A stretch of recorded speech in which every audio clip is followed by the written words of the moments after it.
لیکن صرف مسئلہ عرب کا نہیں تھا، مسئلہ انسانیت کی قسمت کا تھا،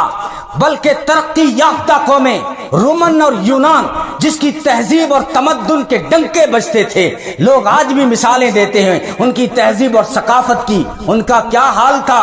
مولانا علی میاں ندوی نے جو نقشہ کھینچا ہے، الحمدللہ میرے دانت اتنے کمزور نہیں کہ چھوٹی موٹی دکانوں سے پپو خریدتا پھروں، میری خطابت میں آپ کو خدا کا قرآن ملے گا، نبی کا فرمان ملے گا، علی میاں ندوی کا ارمان ملے گا، قاری طیب صاحب کا فیضان ملے گا، مولانا ابو الکلام آزاد کا میزان ملے گا، اور عطا اللہ شاہ بخاری کا وجدان ملے گا۔ انہوں نے جو نقشہ کھینچا مولانا علی میاں ندوی نے، کہ فرماتے ہیں ان کا انتراشٹریہ جو گیم تھا وہ سیافی تھا۔